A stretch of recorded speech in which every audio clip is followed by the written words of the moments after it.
Okey, kita teruskan dengan contoh 5. Hitung jarak di antara titik P dengan titik Q. Jadi diberi dah 3 dekat sini dan diberi 5 di sini.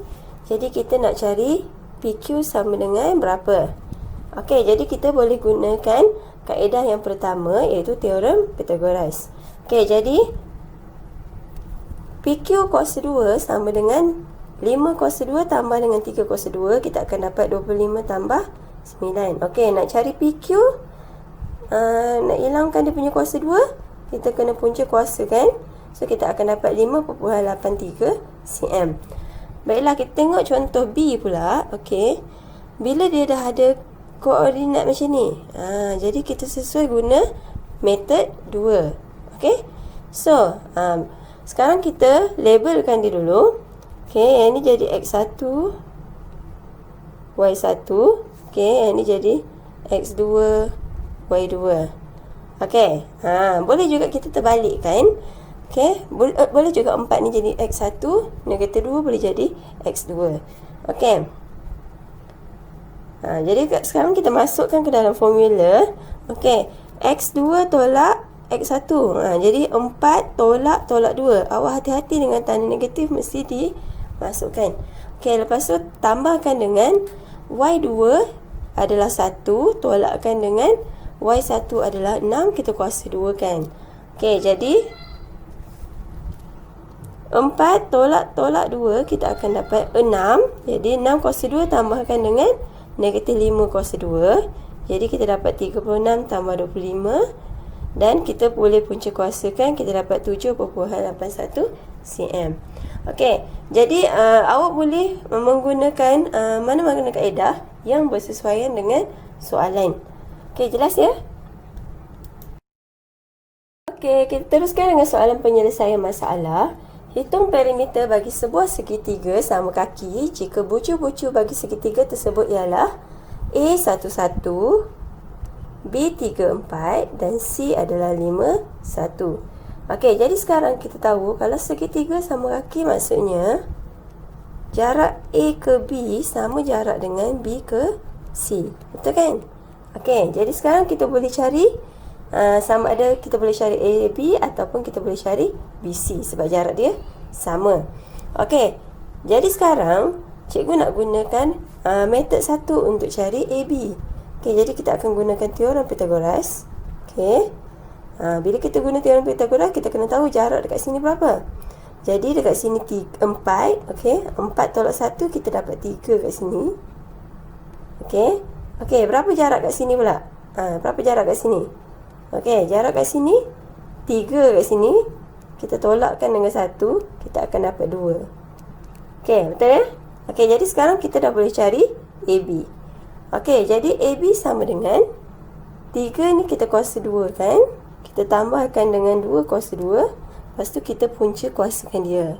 Okey, jadi kita akan dapat 9 tambah 4 dan kita akan dapat punca kuasa bagi 13. Dan tekan kalkulator kita akan dapat 3.6 unit. Okey, jadi untuk AB dan BC, kedua-dua dia adalah 3.6. Okey, jelas ya? Okey, so nak cari perimeter, kita dah dapat AB dah dapat, BC dah dapat. Sekarang kita kena cari AC. AC pula kena cari. Jadi nak cari AC, okey, macam ingat tak yang kita belajar mula-mula tadi? Okey, sekiranya ada salah satu yang sama, kita tak payah kira dia kan? Ingat lagi tak? Okey, jadi dalam kes ni A1, dekat sini pun 1, jadi sama. Jadi apa yang perlu awak tolak? Awak hanya perlu tolak X saja. Jadi dalam kes ni kita tolakkan 5 tolak 1, kita akan dapat 4. Betul? Okey, 5 tolak 1, kita akan dapat 4. Okey, jadi sekarang kita masukkan dalam formula perimeter. Okey, AB 3.6 tambah dengan BC 3.6 dan kita tambah AC sama dengan 4. So kita akan dapat 11.2 unit. Okey, cikgu harap semua dah faham macam mana nak menggunakan rumus-rumus untuk mengira jarak. Okey, dah sampai ke slide yang terakhir. Diberi jarak AB sama dengan 10 unit. Hitung nilai V. Jadi dekat sini awak tengok dia dah bagi jarak sama dengan 10 unit. Dia dah bagi jarak AB. Okey, tetapi dekat sini dia tak bagi nilai bagi V dan dia nak kita cari. Okey. So, bila awak tengok soalan macam ni, rumus apa yang awak nak gunakan? Awak tengok. Ini adalah bentuk condong. Jadi, kita boleh guna dua kaedah, iaitu teorem Pythagoras ataupun rumus jarak. Betul? Okey. Jadi, cikgu nak gunakan rumus jarak. Okey. Jadi, kat sini X1, Y1. Okey. Kat sini cikgu label X2, Y2. Okey. So, sekarang kita masukkan ke dalam formula ini. Okey. Jadi, kalau kita tengok X2 adalah 6. Okey. X1 adalah V. Kita masukkan nilai-nilai ya. Okey, kuasa 2 kan. Lepas tu Y2 adalah 9. Okey, kita masukkan 9. Lepas tu kita tolakkan dengan Y1 sama dengan 3 dan kita kuasa 2 kan. Okey, jadi kita akan dapat nampak tak? Kita masukkan nilai 10 unit tadi dekat tempat AB. Okey. Jadi 10 sama dengan 6 tolak V kuasa 2 tambahkan dengan 9 tolak 3, kita akan dapat 6 kuasa 2. Okey. Jadi sekarang 10 sama dengan 6 tolak V kuasa 2 tambahkan dengan 36. Jadi 10 kuasa 2. Okey. Sekarang kita nak hilangkan punca kuasa kat sini. Kita nak hilangkan punca kuasa. Jadi untuk hilangkan punca kuasa, kita kena kuasa 2 kan ke dua-dua belah. Belah sini kuasa 2, belah sini pun kita kuasa 2. Okey. So bila kuasa 2, punca kuasa tadi akan hilang. Dia akan tinggal macam ni lah. Okey, jadi 10 kuasa 2, punca kuasa ni dah tak ada.